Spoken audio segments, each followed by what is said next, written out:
Михаил Мишустин подавляющим большинством голосов утвержден председателем правительства России. Кто такой Михаил Мишустин, что он намерен делать и как политическая ситуация в России отразится на Центральной Азии? Об этом в нашей сегодняшней программе. Уважаемый Вячеслав Викторович, уважаемые депутаты Государственной Думы, хочу еще раз поблагодарить президента Российской Федерации за доверие, вас за поддержку.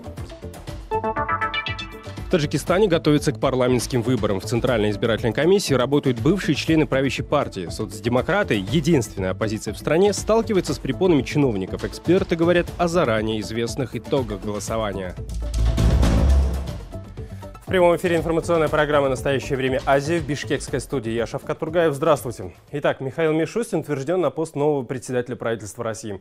Ни один депутат Нижней палаты Госдумы не выступил против кандидатуры, предложенной Владимиром Путиным. Назначение поддержали 383 человека, 41 воздержались. О ходе голосования и о том, что ему предшествовало, расскажет Дарья Тимофеева. Обсуждению кандидатуры нового председателя правительства в Госдуме посвятили весь сегодняшний день. Михаил Мишустин прибыл туда рано утром и первым делом встретился со спикером Вячеславом Володиным. В сопровождении председателя Думы Мишустин появился перед депутатами от «Единой России». Кандидатуру главы Федеральной налоговой службы фракция поддержала практически единогласно. Воздержался только один человек. При объявлении этого решения СМИ секретарь Андрей Турчак рассказал о дальнейшей судьбе Дмитрия Медведева.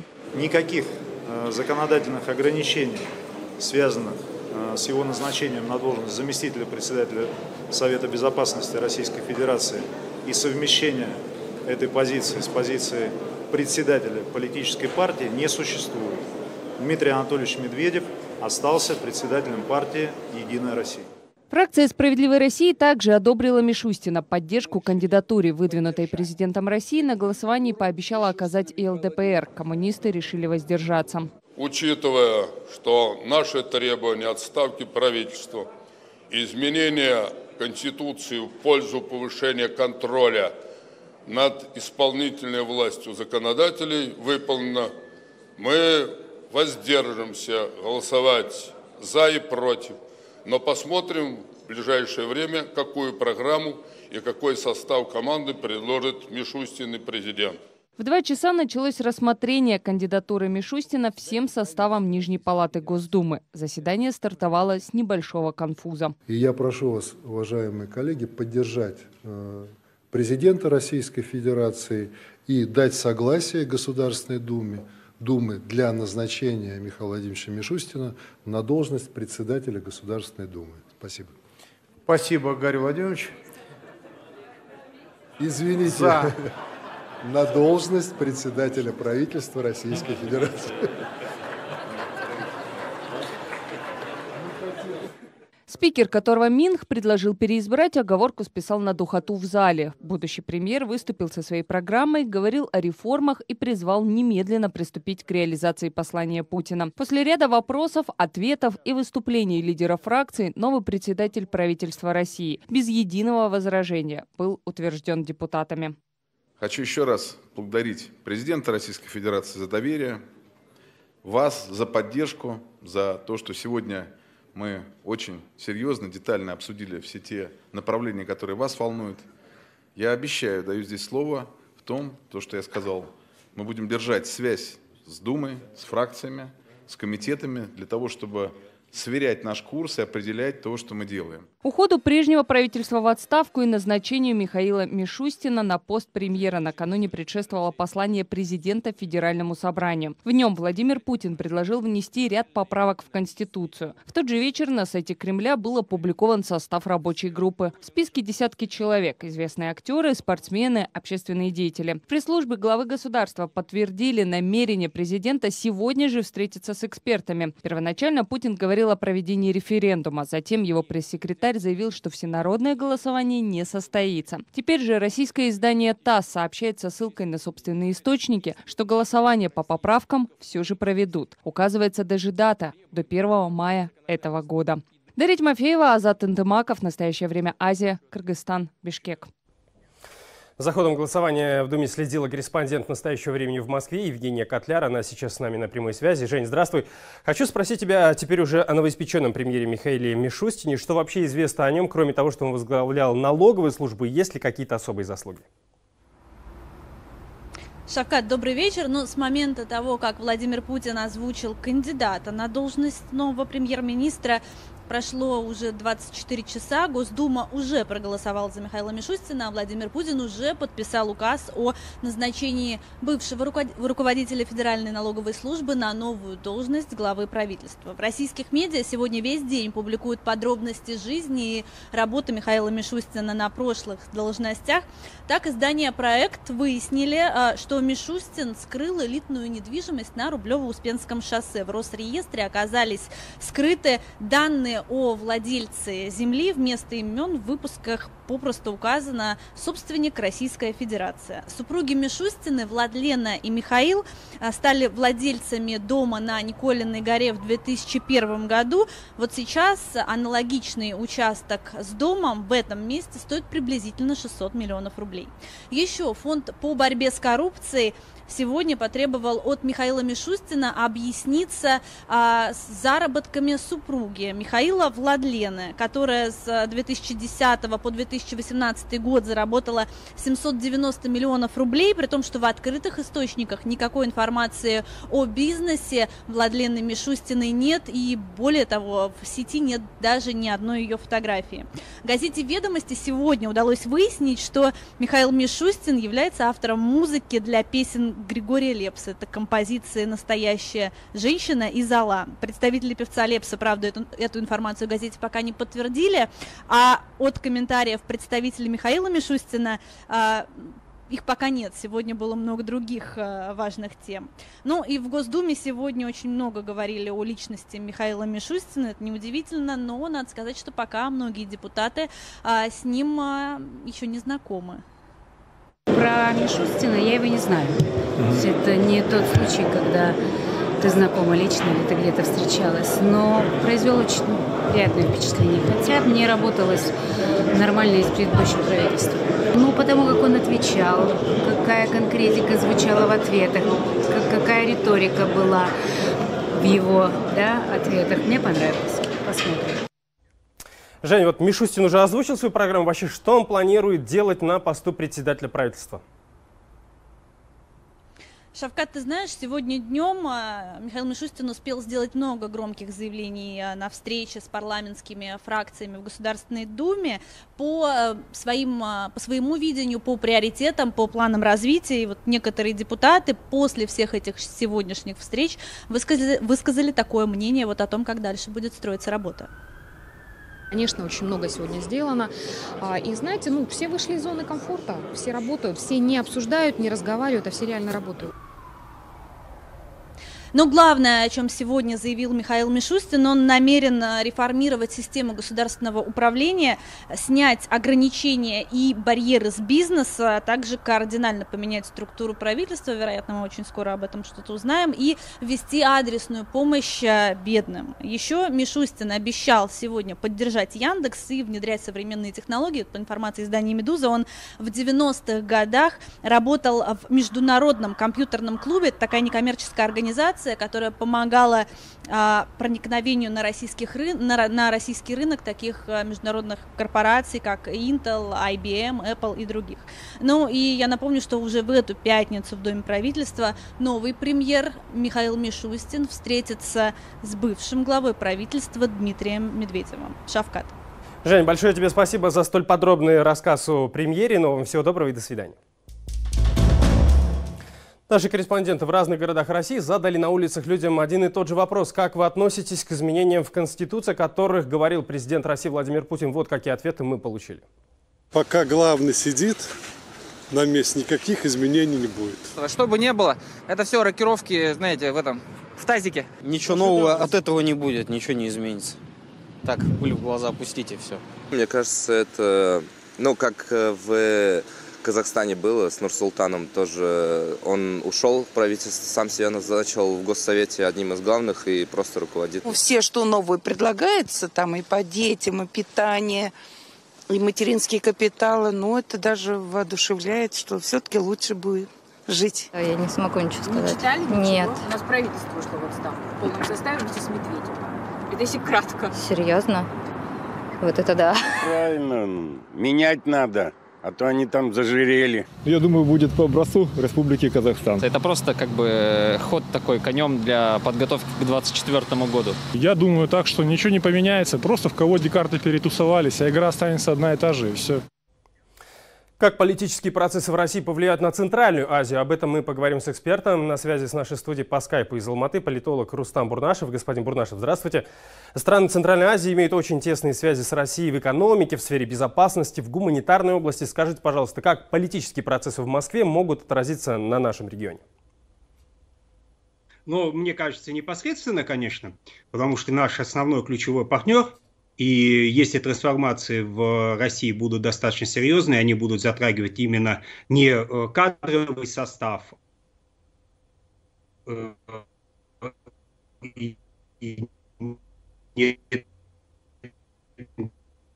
затрагивать, то, безусловно, это будет отражаться на нас. Господин Бурнашев, надеюсь, вы меня слышите. Еще хочу спросить вас. В России долгие годы работал практически неизменный состав Кабинета министров и премьер. Теперь предстоит смена правительства. Как вы думаете, вот смена персоналии как-то отразится на сотрудничестве России со странами Центральной Азии? Взять хотя бы Казахстан, который вам ближе всего.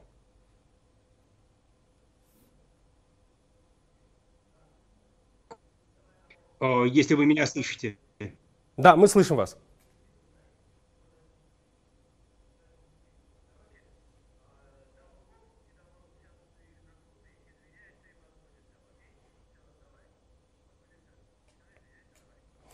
К сожалению, мы потеряли связь с господином Бурнашевым. Надеюсь, мы с ним попытаемся связаться немного позже. А пока продолжаем выпуск. А еще мы поинтересовались мнением россиян, кто будет следующим президентом России, когда бы состоялись выборы государства. Вот что нам ответили россияне. Кандидатур, как Путин, не видно на горизонте. Я бы хотела, чтобы он всегда был. Но такое не может быть, конечно. Но мне бы хотелось, чтобы он был. Я надеюсь, все-таки президент следующий будет не тот, что предыдущий. Не потому, что предыдущий плохо справился со своей работой. По причине той, что все-таки политическая жизнь, да, политическая система в стране должна развиваться. И должны появляться новые люди. Я смотрел передачу про Вангу. Ванга сказал, он будет очень долго править еще. То, что уходит, это еще под вопрос. Не вижу никого. Даже за Путина верил, и Путину не верю уже. Все ж выжжено. Поле нулевое. Ни конкурентов, ничего, никого. Поэтому какой-нибудь опять левый человек, я не знаю, друг Ротенберга там, или Тимченко, или еще кто-нибудь.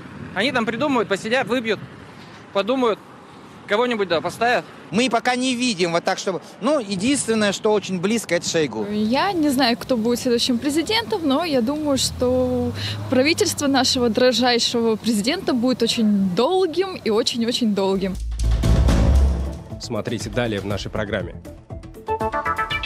В Таджикистане готовятся к парламентским выборам. В Центральной избирательной комиссии работают бывшие члены правящей партии. Соцдемократы, единственная оппозиция в стране, сталкиваются с препонами чиновников. Эксперты говорят о заранее известных итогах голосования. Суд города Жаркент Алматинской области постановил оставить в Казахстане этнического казаха из Китая. Тлек Табарак обвинялся в незаконном пересечении казахско-китайской границы. Из-за этого прокурор просил судью признать Табарака виновным и приговорить его к 6 месяцам лишения свободы с последующим выдворением за пределы Казахстана. Судья Динара Куйкабаева удовлетворила первую часть ходатайства гособвинения, приговорила Табарака к 6 месяцам лишения свободы, однако с учетом содержания последнего с октября прошлого года в СИЗО постановила отпустить нарушителя границы в зале суда. Динара Куйкабаева пояснила, что при вынесении приговора приняла во внимание смягчающие обстоятельства: отсутствие судимости, наличие у него вида на жительство в Казахстане, а также тот факт, что его родители, воссоединиться с которыми он хотел, когда пошел на нарушение границы, являются гражданами Казахстана. Его родители приняли гражданство Республики Казахстан, поэтому суд принял во внимание намерения Тлека, который хотел воссоединиться с родителями. Как было сказано выше, у подсудимого Тлека имеются обстоятельства, которые смягчают его уголовную ответственность и наказание, и нет обстоятельств, которые отягчают его наказание. Ранее во время суда Тлек Табарак попросил не передавать его китайской стороне. Нарушение госграницы там считается тяжким преступлением. Этнический казах из Китая объяснял, что в 2017 году после переезда его семьи в Казахстан китайские власти изъяли у него паспорт, из-за чего он не смог воссоединиться с семьей.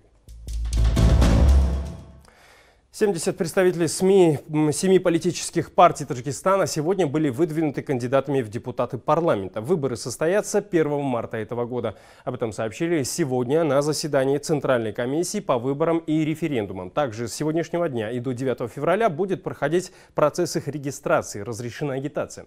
Предвыборный процесс только начался, а социал-демократическая партия уже заявила о проблемах, с которыми столкнулись выдвиженцы партии. Анушеврон Арипов продолжит. О том, что требование нового закона о внесении денежного залога за каждого кандидата идет вразрез с Конституцией страны, социал-демократы говорят уже несколько месяцев. Но с началом регистрации в ЦИК у единственной в стране оппозиционной партии появились и другие проблемы. Несколько кандидатов просто не смогли собрать все требующиеся документы из-за предвзятого отношения со стороны чиновников, членов правящей партии, говорит председатель СДПТ Рахматилло Зоиров. Не говоря уже о том, что список необходимых дополнительных документов Зоиров получил только накануне. Выяснилось, что если в законе до сегодняшнего дня было 8 пунктов требований кандидатам в депутаты, то сегодня их стало 12 уже по-новому, которые распечатано и нам предоставлено. И точно так в отношении доверенных лиц раньше не было никаких требований, сегодня появилось 4 требования.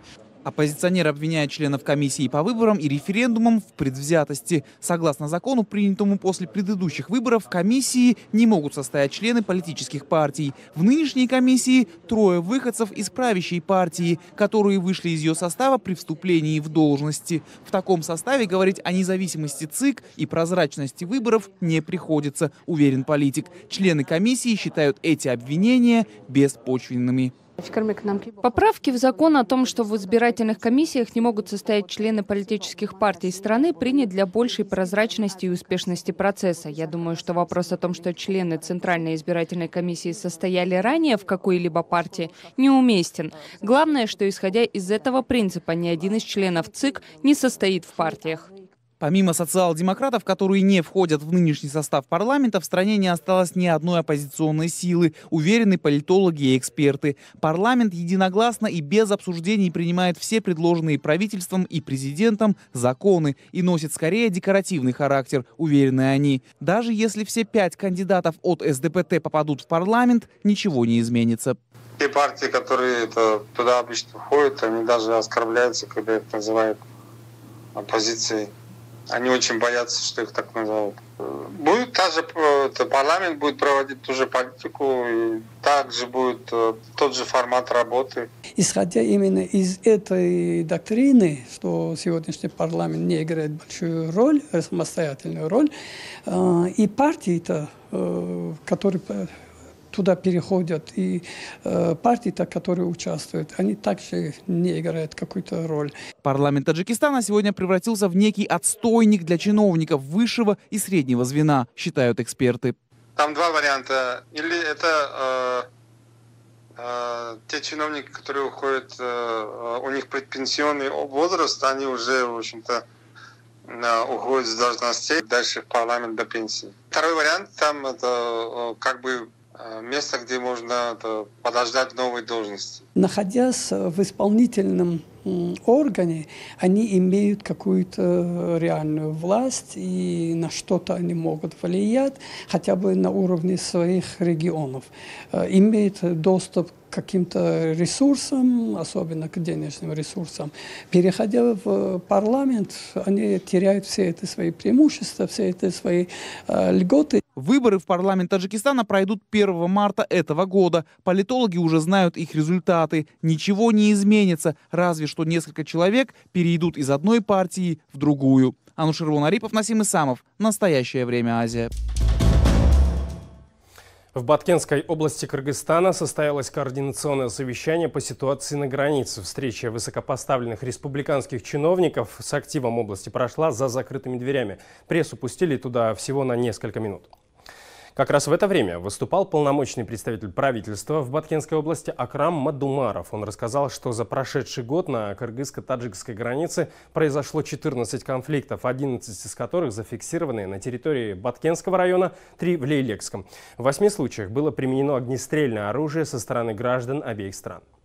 Я считаю, что в возникновении приграничных конфликтов есть заинтересованные люди с обеих сторон. Возможно, провокации продолжатся. Необходимо проводить разъяснительные беседы с местным населением. Это прямая обязанность акимов, мэров, глав местных самоуправлений, аксакалов, а также руководителей госорганов. На координационном совещании в полном составе присутствовали кыргызстанские высокопоставленные чиновники, которые накануне встречались с таджикистанской делегацией на границе. Я напомню, чиновники обоих государств договорились в обмене приграничными территориями. Вице-премьеры двух стран поручили совместной рабочей группе предоставить согласованную позицию по 114 километрам общей границы. Жительница Алматы Фарида Кабылбек провела одиночный пикет у консульства Китая. Женщина говорит, что власти соседней страны больше 16 лет не выпускают из Китая ее мужа, уроженца Синьцзяня.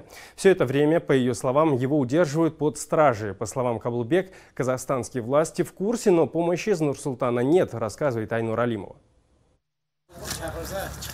Фарида Кабылбек вышла с пикетом к консульству Китая в Алматы. Она утверждает, что ее мужа Рахижана Зейнулу, выехавшего в 2004 году из Казахстана в Бурот-Ала-Монгольский округ Синьцзяна, посадили в Китае в тюрьму, обвинив в шпионаже. Женщина говорит, что с тех пор не видела мужа, уроженца Китая, который 16 лет назад получил гражданство Казахстана.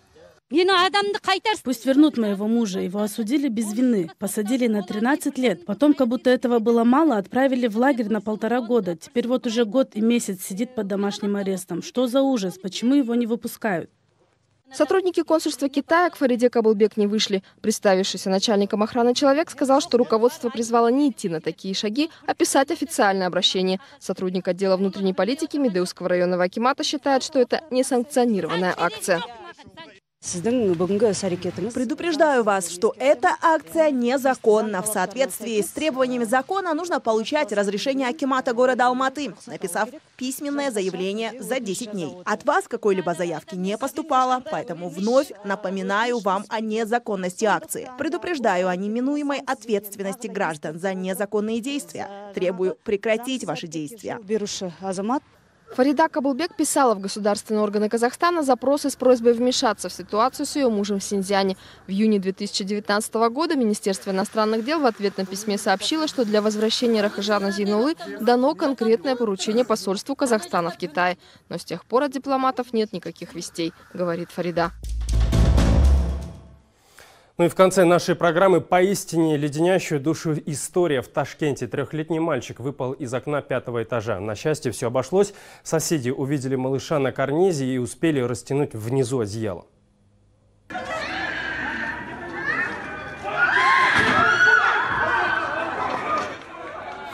Министерство здравоохранения Узбекистана уже прояснило подробности этого инцидента. Выяснилось, что ребенок остался дома без присмотра. Благодаря соседям и прохожим малыш избежал серьезных травм.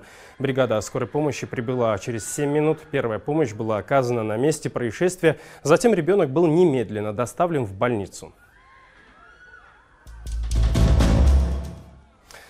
На этом наш выпуск завершен. Следите за нашими выпусками в прямом эфире на канале нашего канала в YouTube 24 часа в сутки, 7 дней в неделю.